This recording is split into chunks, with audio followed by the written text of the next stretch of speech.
it's been varying. So welcome to Selling for Success. This is week 4.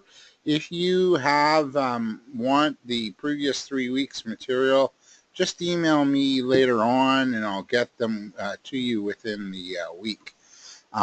This is Selling for Success. It's a webinar series brought to you in part by brought to you by Richmond Hill, the Small Business Enterprise Center in Richmond Hill. Without them, this wouldn't be happening. So make sure you go in, visit the center. You can go for business advice and counseling. You can go there to register your business. They have ongoing workshops. And if you know any young people in your life, like students, 18 to 29, actually 16 to 29, that are interested in starting small business for the summer, they offer a program called the Starter Company Program at the Richmond Hill Small Business Enterprise Center.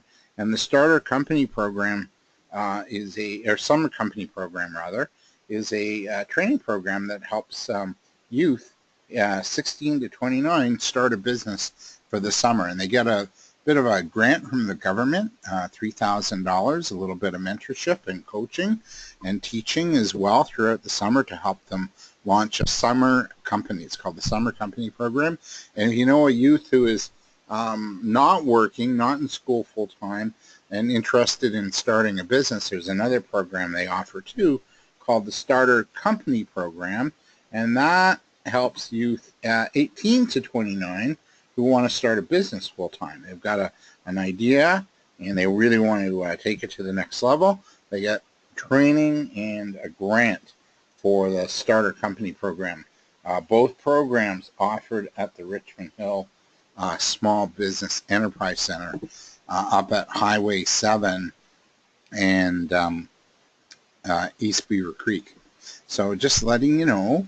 Welcome Ken as well. Claire, nice to have you back as well this week.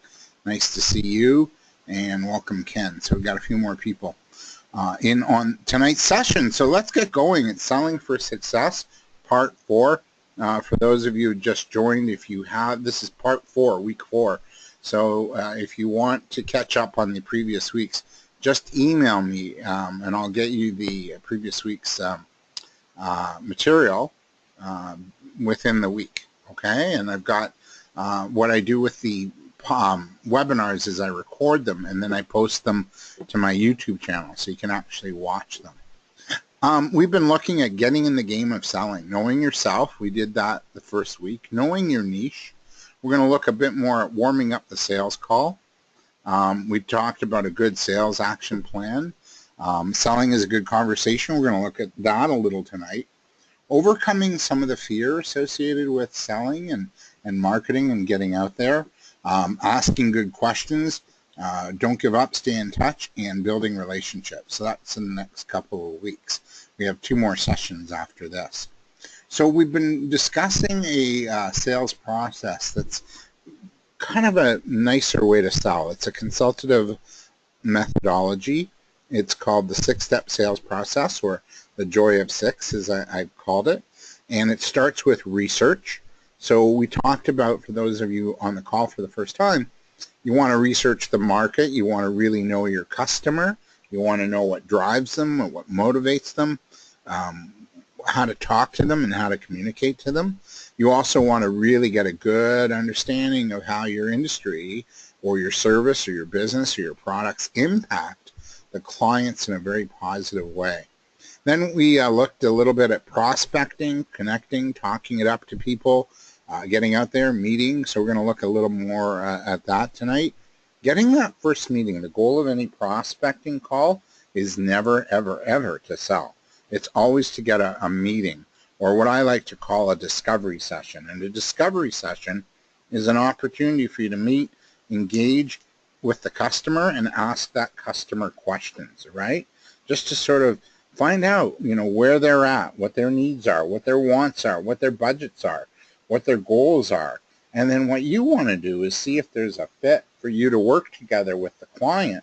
And if there is, then you want to work on step number 4 here, which is work on and deliver a sales presentation And in doing that, you might have to overcome some objections, negotiate a little bit, and then re-ask for the business once you have an agreement in place. And then, of course, doing the work. You got to do the work. You got to deliver the goods. You got to, if it's T-shirts you're making, you got to deliver the T-shirts on time. And the importance of following up, staying in touch with the client, nurturing those relationships, really possible. We're looking at goals. Goals are dreams with a deadline. So how many calls and contacts do you think it's going to take to get a meeting?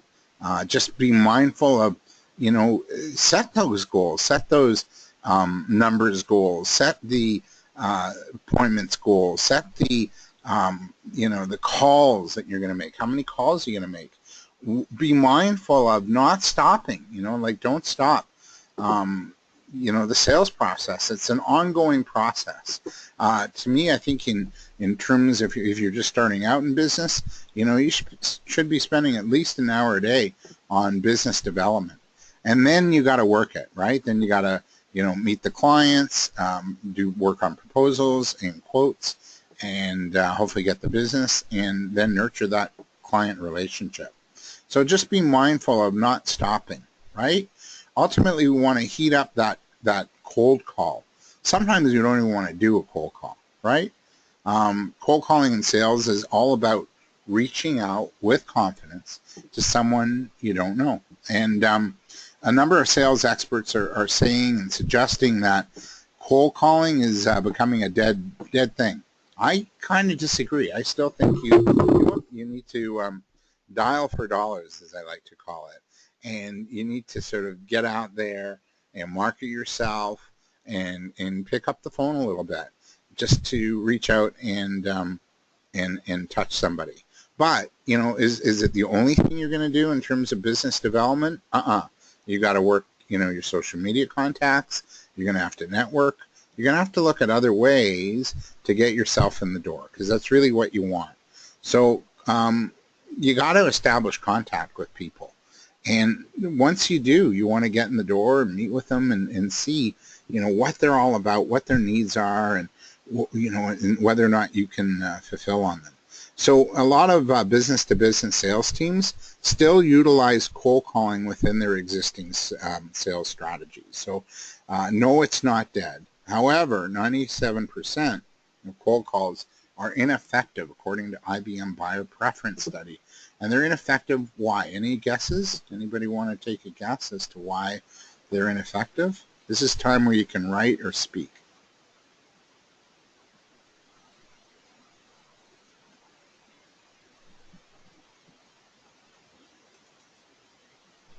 I guess because there's no relationship yet, right? There's no connection. Right. So you're right. You've got to make that connection. And any other reasons?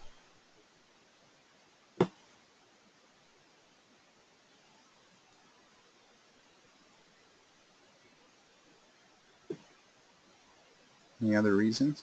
One of the other reasons, and I'm going to actually advance ahead here and show you some slide that may sort of surprise you a little bit. And this is, a lot of people don't know this, but here it is. Here's the slide. That's what I wanted. So there's a rule that exists in business that when you're marketing, so let's say you send a flyer out or a postcard mailing, or maybe you're at a networking event. Whenever you're marketing yourself, only 3% of the population wants what you have at any given time. So when you're out, talking it up, pitching your business, letting people know what it is you do, and you come out of that situation with, hardly any reaction, the reason is that when you're calling somebody, or you're at a networking event and you're announcing to the room at large as to what you do, only 3% of the room or the population or the people you call want what you have at any given time. 7% of the population are in the market for it. And then there's 10% didn't even know they had a need, 80% not even interested in what you have to offer or sell. So what do you think that means to you when the percentages are this low? What does it mean to you when it comes to getting out there, prospecting, connecting, networking, and trying to drum up business? What do you think that means to you? Those, statistics. Hey, Diane, welcome. What does that mean to you when you see that? Like 3% of who I'm talking to only want what I have? To Hi, me, David. This is Diane. hey, Sorry. Diane, it's okay, good. Yeah, sorry I'm late. That to me, that would mean that if I'm only reaching 3% or only 3% want what I have, then I need to make sure that I'm engaging that 3% fully. Right. And you need to talk in a way to them that's going to engage them, right? I think it also means like don't take the rejection personally because the odds are stacked against you in selling, right? Most people you're talking to don't want what you have. So if you're making a prospecting call and you're not getting, the response you want, these are the numbers. This is what's governing that. So if someone's really not interested, they probably won't call you back, right? So when you do connect with an individual and you do leave a message or you do make a contact, be as compelling as you can to that person. Be fascinating.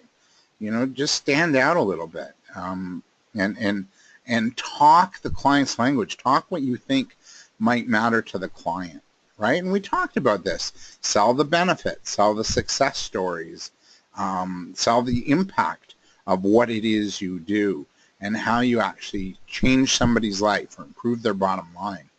How might you stand out, in terms of being a bit more fascinating in the eyes of your customer when you're dialoguing or connecting with them? Any ideas on that? How you might be a little bit more fascinating and intriguing to a customer? Any ideas? Just going to go back for a sec. And yeah, somebody is speaking. I was just going to say that I think passion is very important when you talk to someone. Yeah. And I think if you haven't sold whatever the idea is to yourself, it's almost impossible to sell it to someone else. Right. So you have to feel passionate about your idea. You have to feel like there's there's something intriguing about what you do. You have to really, emphasize the benefits of what you do to the client. Like, what are they going to get from working with you? Yeah, you could say, yeah, we're the best, we're the cheapest, we're the fastest, but you know what? Prove it, right? What is it that you're going to do? What's that result, that special something that, your clients are going to achieve when they hire your services? And then the goal, remember the goal, whenever you're in conversation with somebody, be it on a cold call or on social media or at a networking event, your goal is never to sell. Your goal is to get in to meet the client, to get a better understanding of where they're at, what they need, and what you can do for them, and whether or not you can even work together. So, yeah, how do you start a conversation, with people? I think the key is really just to build and on the relationship, to use your social media strategies, to have a conversation with people, dialogue with people, ask them, really good questions, get them involved in a dialogue with you, right? So selling really is, it's a good conversation. The social, we talked last week a little bit about social selling. A lot of people are using social media to share and create valuable content to grow your brand. And that's what you really want to be doing. You want to use social media, to network and have a good time a little bit, but really be mindful that what are you putting out there that's going to be fascinating and interesting and intriguing, and how is it going to build that conversation with people perhaps that you don't know, right? How are you going to be fascinating? I'm going to show this video. Did I show this last week, guys? The 9 seconds, you get 9 seconds. Did I show that last week? I don't think so, eh? So I'm going to show this 3-minute video by author Sally Hogshead. She wrote a book called Fascinate. And here she talks about The fact that when you're talking to a customer, be it on a prospecting call, at a networking event, through an introduction, at a conference, a trade show, even in your sales letters, like your sales letters have to be really short, or in an IM, you have 9 seconds to get their attention. So here's a 3-minute video about you get 9 seconds. It's pretty scary. The BBC just released a report because of the internet. The addictive nature of web browsing has left us with an attention span of 9 seconds, which is the same as a goldfish. So what this means is that your customer, your producer, the people that you're trying to attract as employees, the companies, the relationships that you want to be able to keep, they're goldfish. 20 minutes long when we lived on the farm. 20 minutes long. 1 minute for every year that we are old. But then, over time, our attention spans got shorter and shorter and shorter. And then came along a little thing named the internet, which brought our attention spans down to this measly 9 seconds. So how can we compete in this 9-second world? This means you have 9 seconds when you're talking to a potential new customer or your existing customer. They're so distracted by everything that's going on between the emails and your competitors who have a nasty habit of trying to get their attention and all the other things that are going on in their world, that you only get 9 seconds before their brains are going to try to decide whether or not they're going to pay attention. 9 seconds. You get 9 seconds to make an impression. Raise your hand if you think that's scary. I think it's scary. A commitment can't happen in 9 seconds. A relationship can't happen in 9 seconds. You will rarely get a customer in 9 seconds. It takes more than 9 seconds. But 9 seconds is how long it takes to make an introduction. You introduce yourself in the course of 9 seconds all the time, every day. 9 seconds. At a cocktail party, in an email, in a PowerPoint, in a telephone conversation, in an IM. 9 seconds is how much time we give to each other. And then if you can make that first 9 seconds work for you, if you can harness it, if you can communicate your value immediately, then you get to get the rest of it. So think of it almost like a doorway. There's this doorway here. And on the other side of the door are all the things you want. The sales you want, the relationships you want, the customers you want, the employees you want, the relationship with your coworkers and your boss. It's all over there on the other side of the door. But the problem is the way our brains are becoming hardwired is that we only get 9 seconds to knock on that door. You get 9 seconds to knock on the door, and then if you knock in the right way, if you knock in a persuasive and influential way, the door opens and you can go through it. And it's then, once you're through the door, that relationships happen and love happens and commitments happen and sales happen. But in order for you to get from there over to here, that's what I want to teach you today. What do you think of that? What do you think of her message? What do you on earth, like, what do you say to a potential client to get through that door? What do you have to do? What do you have to say, do you think? What might perk the ears up of your buyer that's going to get them to kind of care? Any ideas?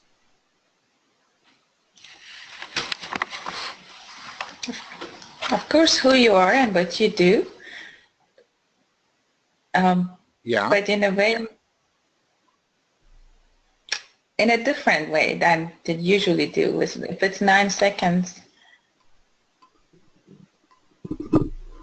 So if you have 9 seconds, what are you saying? In my case,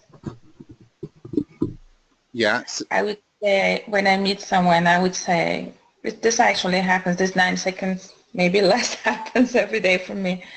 And I say, yeah, as part of my PhD program, I have created a training program for employees and leaders to increase creativity and motivation. Right. And then what's that result from increasing creativity and motivation, Sohail, yeah?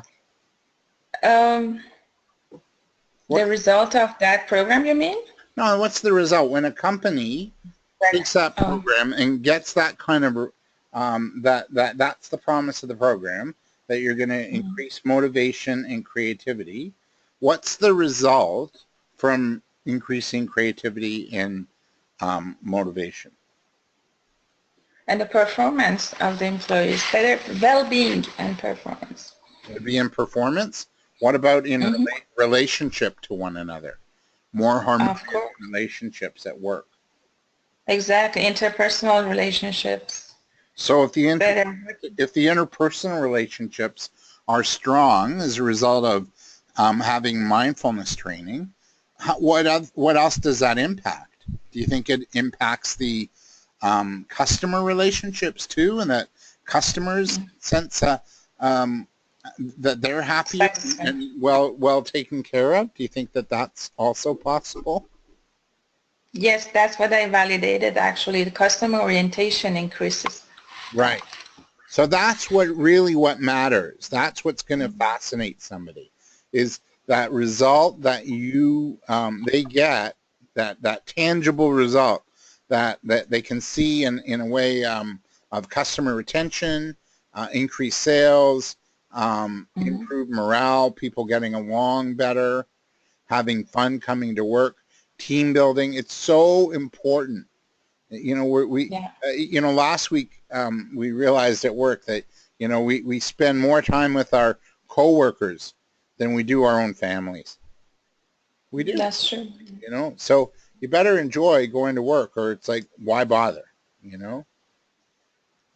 That's a great way to fascinate somebody, Sohelia, is when you suggest what the key benefits are, and that these are tangible things that they can actually see have happen once they take your training and development programs, right? True. Yeah. Thanks. Okay, you're welcome. Anybody else?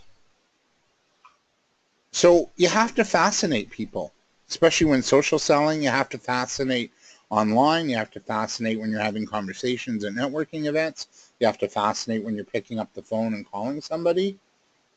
And I like this. These are some Sally Hogshead, some of her truths. The world is not changed by people who sort of care. And in a competitive environment, the most fascinating option always wins. So she says, stand out or don't bother. What's your take on those so far? The world is not changed by people who sort of care. The most fascinating option wins. Stand out or don't bother. Is that triggering anything for you? Or are you trying to figure out, what can I do to stand out a little bit? Right? You can be comfortable or outstanding, not both. Yeah, I agree with that. Forget what your business card says. You're an entrepreneur. Live in verbs, action words. Passion is the ultimate way to add value to your clients. If you don't love what you're doing, I wonder if your clients are going to really buy into it. And if you're not eliciting a negative response, this is interesting. I like this quote. If you're not eliciting a negative response from someone, you're probably not fascinating to anyone. What do you think of that? Is that true? Is that true for you? I think you have to. Of course. Yeah, why do you say of course? More and more, we are not in industrial time, business anymore. The business has changed. And more businesses, even businesses which are far from maybe meaningful concepts as we think, they try to attach some sort of meaning to their businesses. And people are looking for meaning, for something that fascinates them and something that has something really special in it, even if it's just something that they use every day. It's their car or appliances or electronics, but it's not as easy to sell as it was maybe 50 years ago. People want value, and that value definition has changed. That value is not just the money. People are actually willing to pay more now if something really is meaningful to them. Right. You got to create meaning, feelings, and emotions in people, right? And when you get an elicit a negative response, that's a feeling and emotion. Kareem, it looks like you have your hand up. So do you have a question? Comment? I'm not hearing them. You can write your question down if you want.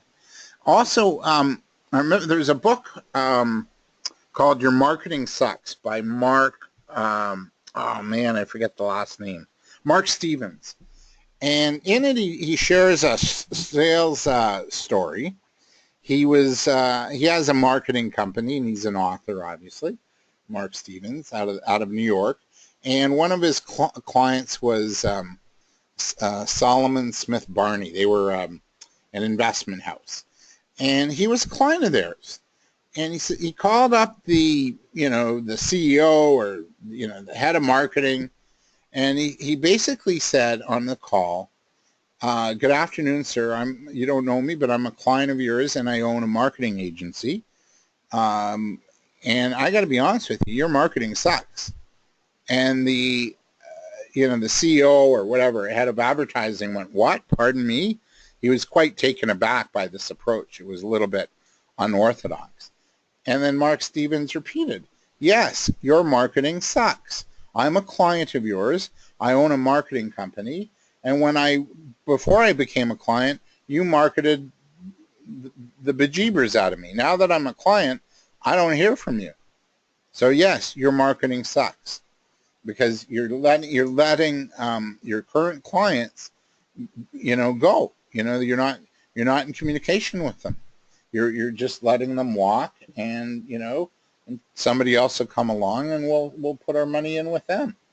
And so the result of the conversation was that Mark Stevens got him an appointment with the marketing team and actually won the business, actually secured the account by eliciting a negative response. That's a little gutsy, but when you have nothing to lose, go for it. Try it out. Try eliciting a bit of a negative response.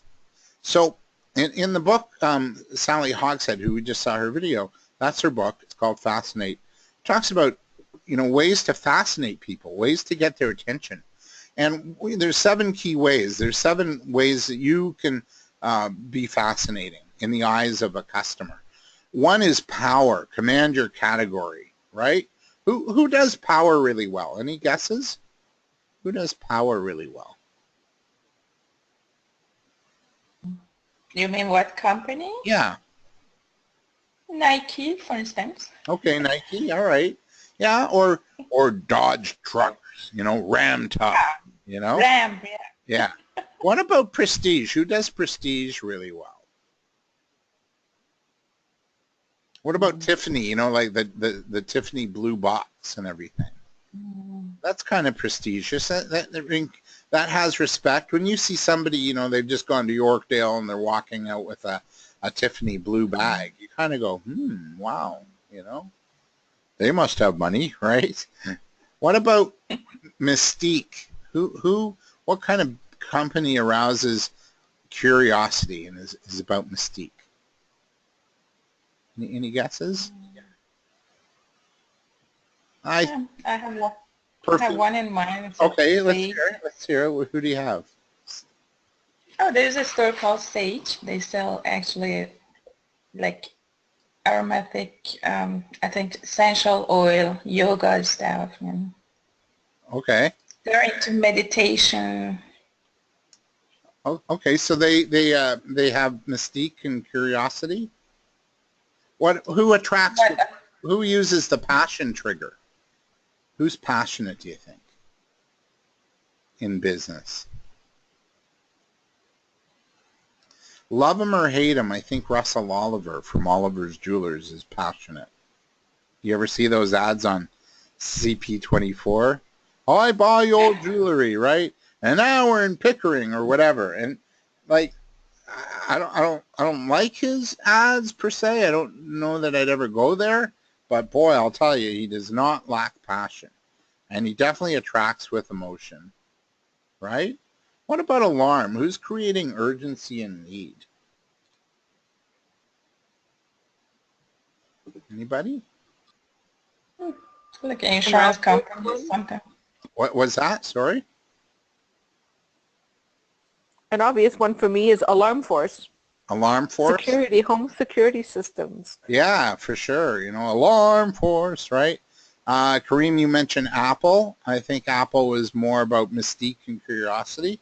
Definitely a mystique. What's the latest product? I got to line up and find out. I got to get it, right?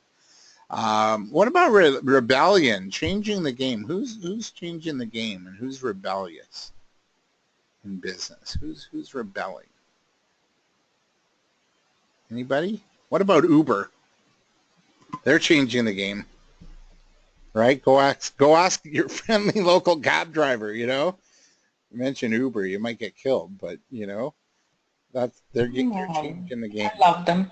I know people love them. People really are really loyal to them. Who markets using trust as a trigger to be fascinating? Who's using trust? For sure, the banks. Amex, yeah, Amex is using trust. Amex is also a little bit rebellious too. So these are the triggers. This is what's going to make you fascinating, and you've got to decide in your own business sorry, a little hiccup there. What's going to, you know, make you stand out from the crowd? What's that fascination trigger are you going to use to get your message across to a potential client? Really going to be really important. So we gotta do business development. We gotta get clients. We gotta bring in, you know, people to to as clients. So any ideas on what you're going to do? How you're going to maybe warm up the cold call process? You don't have to make calls, cold calls. You can just make follow-up calls. Any ideas on what you're going to do marketing wise to to not have to make calls per se and to connect with your clients? So we've got social media. What else can you do marketing wise? To get in front of clients so you don't have to cold call them. It's a quiet group tonight, so I'm just going to go through it, and also for the sake of time. If you can speak, if you can develop a little half-hour, 40-minute keynote about your business, learn to speak. You know, Diane, if you're marketing the Lawn Storks and More, you know, speak, like do a half-hour, 40-minute talk on the power or the story of recognizing somebody, right? In a you know, recognizing those life cycle moments and how important it is, because it's those moments that really make a difference. Or, you know, Kareem, you know, speak and learn to have a power, a keynote or a 40-minute talk on the importance of investing or investment strategies in this you know, kind of funky economy. Or Sahelia, again, the benefits of mindfulness and educating people on mindfulness, right? So learn to speak and volunteer yourself. Go to these networking events. They're always looking for speakers. Rotary, you know, they have networking events at Rotary throughout Canada, because they're throughout Canada. And they're always looking for guest speakers. So learn to speak about what it is you do in a way that's going to communicate value, right? That's going to tell a story. And when you tell a story, people are going to remember you, and they're going to want to work with you. Learn to write. You know, if you like to write publications, networking, go out and meet people, build those relationships so that, you know what, I don't have to call someone. We're going to just connect at the networking event, and then we'll have a meeting. Volunteer with one of your favorite charities. I remember, I think I mentioned this, volunteering with the Kids Help Fund a number of years ago, and all of a sudden I'm you know, rubbing shoulders with the marketing people at Nestle's and Bank of Montreal and Bell. And why? Because they were all key partners and sponsors of the Kids Help Fund Foundation. So as I'm volunteering, they're these people that I would give my eye teeth to get in the door of in a sales capacity are now sitting right next to me. And then, you know, what happens when you talk to somebody? Hey, what do you do? You know, oh, this is what I do. Oh, well, you know, come see me, right? Because now you're showing up in a much different way. You're showing up as volunteer, and, you know, there's an openness. There's a willingness now to meet you. Definitely work your referrals. You know, ask everybody, you know, one really very easy way to double your business, and that is if everybody gave you a referral that you know, you've just doubled your sales, right? If you got one successful referral from every customer, you just doubled your sales. So make sure you ask for referrals and that you thank the referral giver. Send a thank you card. And if it turns into business, send them a little gift card with it.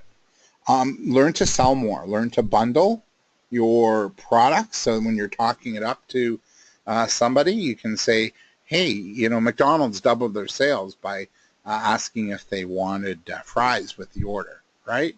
So learn to sell more. Make sure your customer care is exquisite, that people want to remark about you, right? When you break down the word remarkable, to be remarkable, you want people to be able to remark about you in a positive way. And then really look at your social media a little bit more strategically. Watch the messaging you're sending out there. Make sure you're connecting with the right people and the right buyers. I always, I have a friend of mine I always have a good conversation with, and we always say, yeah, you know, your friends on Facebook aren't your customers. You know what we mean by that? Your friends on Facebook are not your customers. They're your friends. Your customers are companies and organizations and people who have budget for what you do. Chances are not a good idea to go after your friends on Facebook.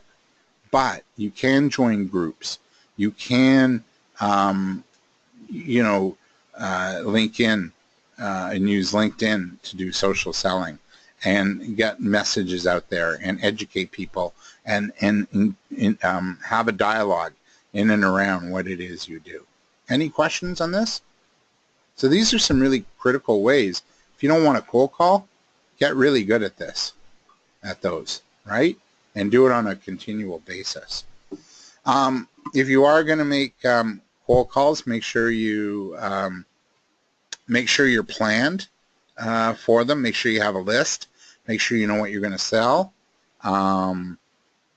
Make sure if you are going to make a prospecting call based on your social media interaction, follow your prospects' latest tweets and posts just to see what they're thinking and what motivates them or frustrates them, so that when you do call them and you know, say, hey, Joe, you know, I was noticing on LinkedIn, you know, you posted something. We might be able to help you with that problem that you're facing, and I'm wondering if we can maybe have a meeting just to further discuss it. You know, like, well, tell me about that problem. Tell me about employee motivation. Tell me about, you know, the stress you're having at work or whatever, right? So really make note of what you're seeing online, and sometimes what you see prospects or customers or potential customers post can be a really good in for a very interesting sales conversation with them. Any questions, comments? How we doing? We're doing all right? I hope. Okay, I got 8:41. You know, shine online. Make sure too that, you know, whatever you're putting out there online on LinkedIn or Twitter or Facebook or any of those social media sites, make sure you're really nurturing your best reputation, that you're educating the customer, that you're putting your best self out there, right? Make sure that things look good, you know, they're aesthetically to the eye. Make sure the content is well written. You know, I had somebody comment on a post, and I write posts every week on my LinkedIn profile. I write an article every week, and somebody commented about a typo I made. One person commented about a typo. It wasn't a huge typo, but it bothered him enough that he made a comment. So, you know, now we double check things a little bit more and a little bit more closely. So also don't fear following up with your buyers. You might make that initial call and just get a voicemail. Remember last week we talked about, you know, trying to leave a voicemail and then leave a generic message. But studies show that it takes 9 to 11 contacts before you actually get in the door. So, and the average salesperson makes only 2 attempts to reach a prospect. So don't stop, you know, don't stop that, you know, stop calling or following up. What you don't want to do is you don't want to be like incessant. You don't want to call somebody every day following up. Well, you're ready to buy. I space it out about every month, every 3 weeks to every 4 weeks, just to do a quick hi, how are you, and a follow-up, right? Here's a neat little fact. It's not the early bird that catches the worm. It's the bird with the most active channels. So that's why you've got to really work it, you know, in social media. Don't waste time just kind of connecting with people. Really work it, right?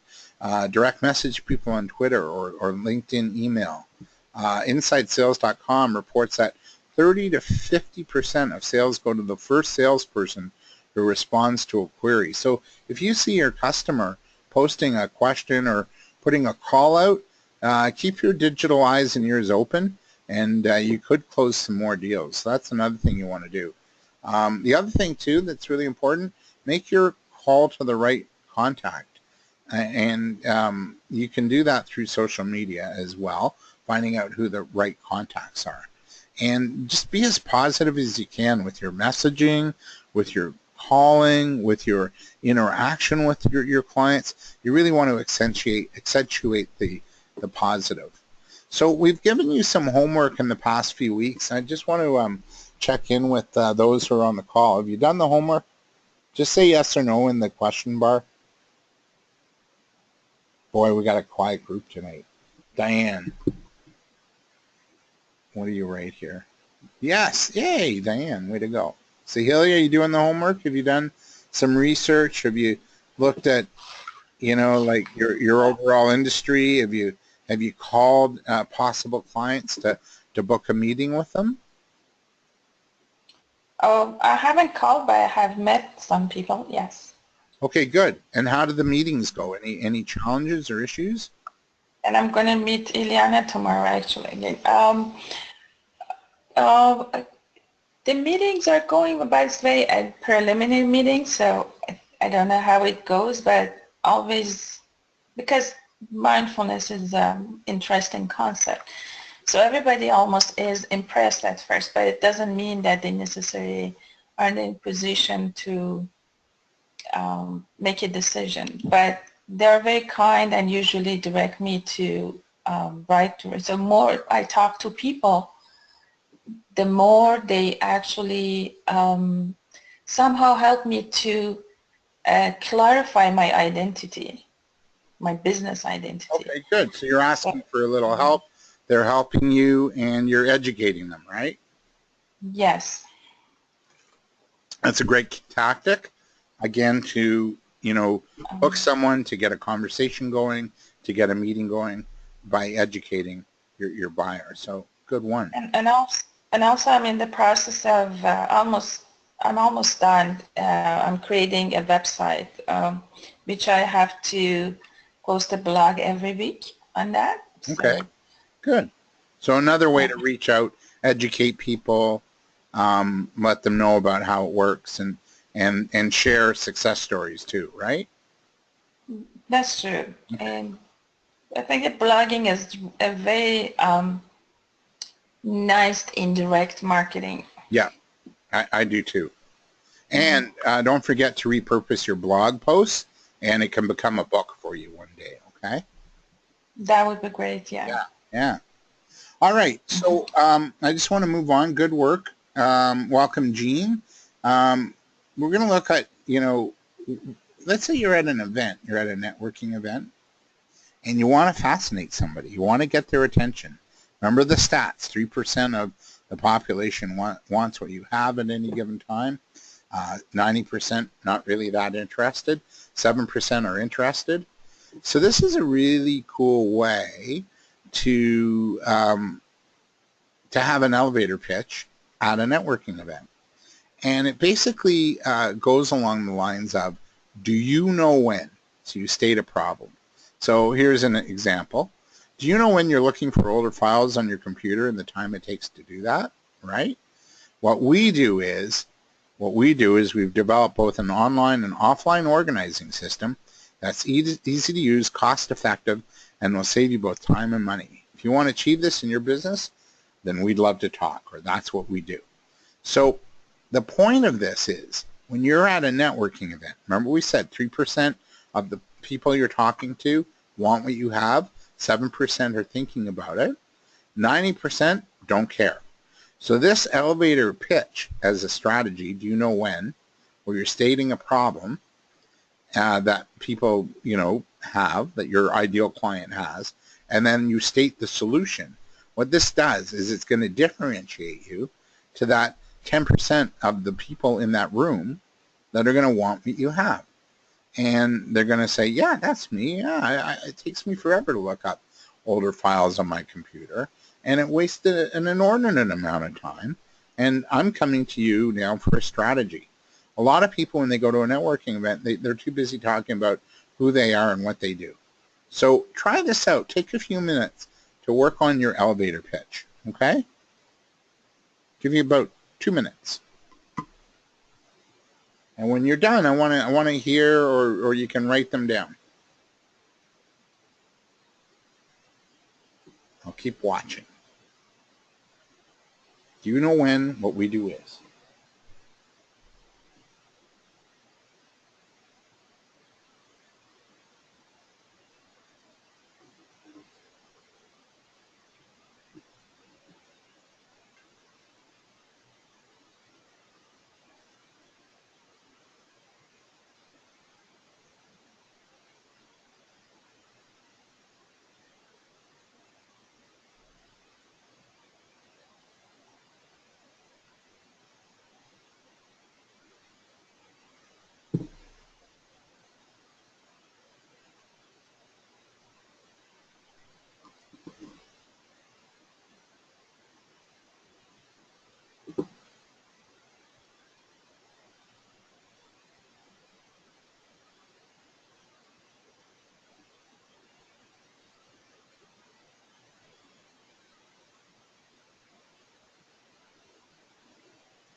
Okay, another minute on this. Shouldn't take that long.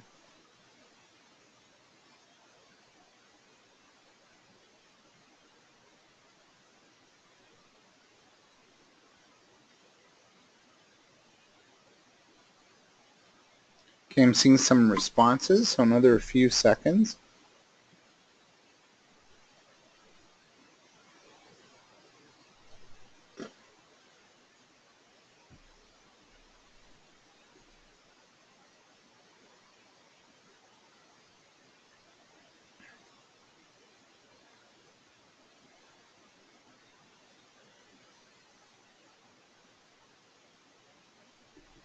Okay, time's up. So I got a couple. Kareem writes, Kareem's an investment planner. When was the last time you thought about, last time you thought of retirement and felt good about it? We're in the business of letting you have peace and comfort with that thought. So that's pretty good. I'd go a little bit deeper. What are the fears that people have, Kareem, around retirement planning, or what are the challenges and problems with it, right? So Helia writes,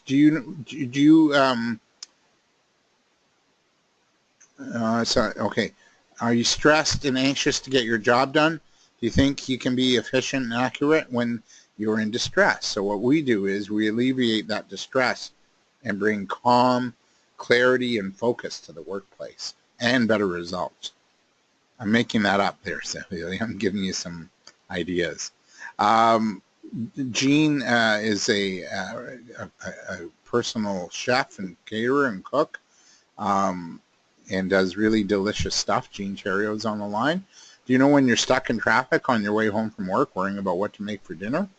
What we do is we provide you with fast, healthy meal options customized to your dietary needs, and probably I'm going to say delivered right to your door too. So all you have to do is heat and serve. And especially like in your area, you're in Durham region, so Gene, for sure people are stuck in traffic coming home. You know, the traffic to me starts at about 3:30 these days. So they are probably stressed. Diane writes, and Diane does lawn storks, you know, when you have a baby. So do you know when you're trying to figure out the best way to celebrate your child's graduation? How about a cow? Really, a cow on the lawn showing them how proud you are, and everyone gets to know about it. We can do that for you, you know, and maybe mention the idea of we celebrate life's better moments, Diane, you know, something like that. Kareem rewrites, do you fear not having enough to retire on? There you go, pal. We simply take that fear out of retirement and replace it with peace of mind. Yeah. So when you use that in a networking event, those strategies, the right people are going to come up to you and go, I want to talk to you. So it's really important, you know, to really, you know, be able to do that. Really important to, you know, be able to have a clear message at your networking events, right? And that's the rule. This is why. 3%, 7% are looking for it. 90% of the room you're talking to, a room like that, not even interested. Okay? So, yeah, it's pretty eye-opening for sure, right? We were working on your prospecting calls last week, and that is if you are going to make a prospecting call or a cold call, what on earth would you say, right? So we have a very simple method that I want you to work on again just for a few minutes. We have a few minutes of time left. And here's what you would say on a prospecting call. If you are to pick up a phone and call somebody, you basically state who you are. So I'm Joe Blow from, you know, XYZ company, and state what you do or sell. So we're you know, financial planner. And some of the benefits of financial planning, of course, is peace of mind and having a saving strategy, having a retirement strategy so that you can have a little bit of peace of mind knowing you're doing the right thing. So, you know, if that's important to you, saving money and having, you know, that a retirement plan in place so that you can actually retire comfortably, if that's important to you, I'd love to meet you. You know, like how would next Tuesday at 2 be, right? And that's how it works. So state who you are, where you're from, what you sell, what are 1 to 2 benefits. So, you know, the benefits of having a retirement strategy is like peace of mind, and really who the heck wants to work until they're, you know, on their deathbed? I don't know about you, but I'm not signing up for that. So 1 or 2 benefits of your product or service and how the client might benefit, and then end with engaging questions. Is that a result you'd like for yourself? Because if it is, that's what we do, and I'd like to meet with you. How's next Tuesday at 2? So take a minute just to work on your, this is what you'd say on a prospecting call. Take a moment to work on that. What?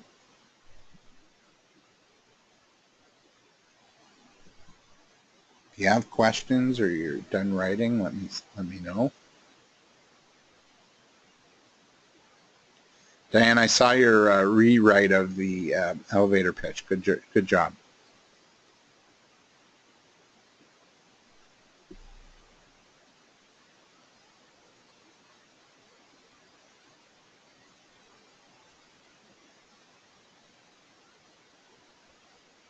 Take another minute or so, minute and a bit.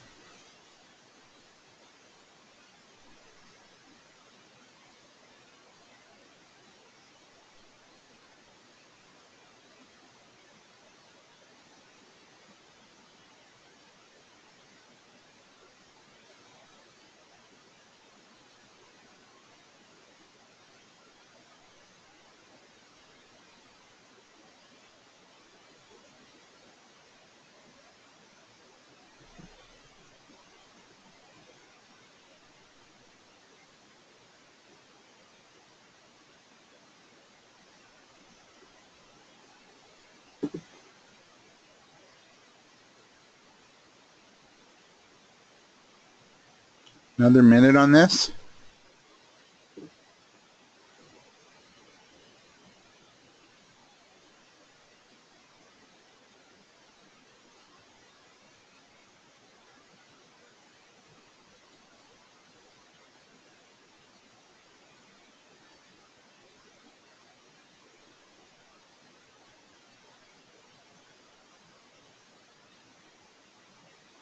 Okay. Time's up. If you didn't get it done, write it down and work on it this week, okay? So Jean writes, Jean Theriault, hi, I'm Jean Theriault from I Love to Cook, Personal Chef Services. And what we do is we offer customized heat and serve meals for those days where you've been too busy to cook. Each meal is customized to your very specific dietary needs. So it's healthy, hot, fresh, and fast. And if that's, something that would interest you, a service you'd like, we'd love to meet with you. That's what you want. You want a meeting, right? That's the goal of this call or a cold call, is to get a meeting and to raise some awareness and interest in people, right?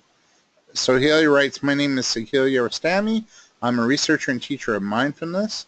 Mindfulness has substantial mind and body benefits, which increases well-being and results in increases in customer orientation of employees and retention. And have you have you ever experienced that, or your coworkers are too stressed or anxious about? Do you want me to show you how the program works? So you need to work that out a little bit better. If you could cut and paste that and email it to me, it's a little too long, and you're going in a few different directions. Cut and paste it, and I'm going to wordsmith it a bit, okay, this week for you. So work on this week. That's a little bit of homework, because that's really important. I know we don't want to make cold calls, but we still have to, right? Because we get a little nervous, right, when we do it. Most of us freak out. We don't want to do it because we hear rejection. But you know what? Rejection's part of the game. So expect to be told no to. Don't make it, no just means I don't know, or I don't know enough about you in the time you've talked to be able to say yes. So I think if our expectation is that everybody we call is going to say yes, that's a very unrealistic expectation. So people usually say no because they don't know enough about you, or they just say no because they don't know. They're not ready, right?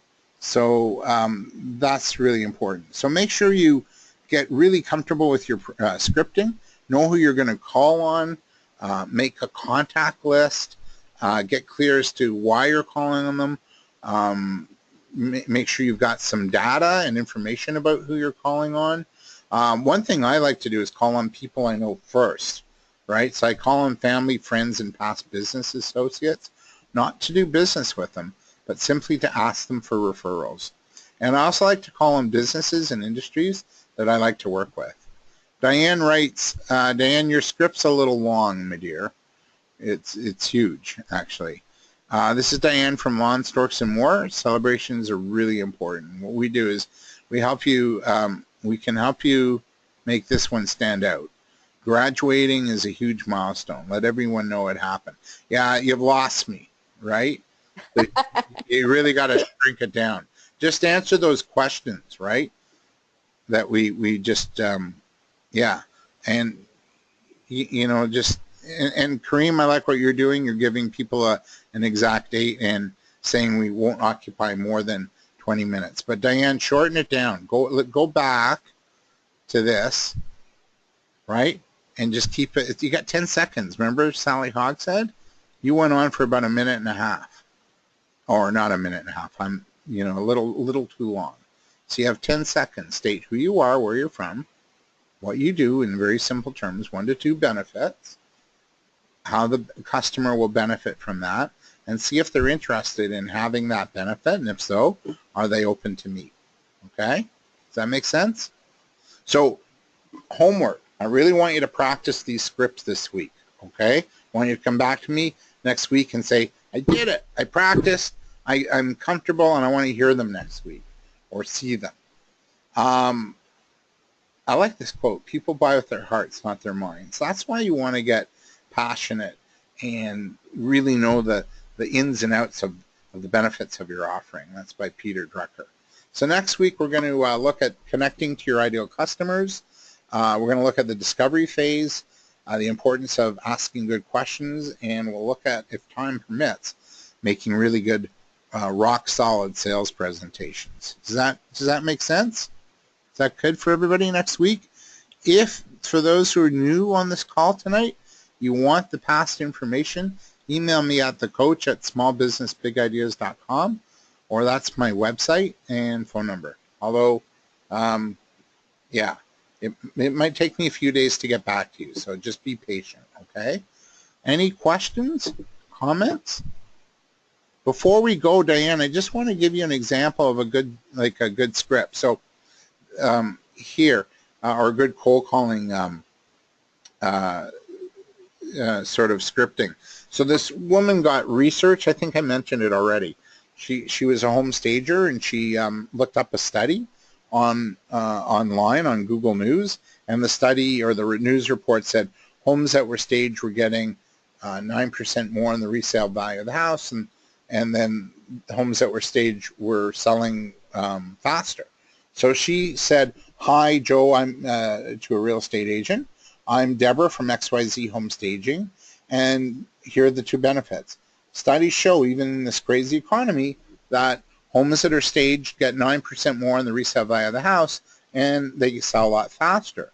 If that's a result you'd like to see for your real estate practice and the clients you serve, I'd love to come in, meet you for a half hour, show you our work, and see if we can work together." Right? So how's next Tuesday at 2? That would be the end question. And how many real estate agents really in their right mind don't want to make 9% more on the resale value of the house and sell homes faster? It's like, none. They all want that. So yeah. Jean, no worries. Thank you for your apologies. I'll send you I record this, so I'll send you the recording, okay? Any last questions, comments? So I really want you to do your homework this week, everybody. Practice your scripts. Ask for feedback and improvement.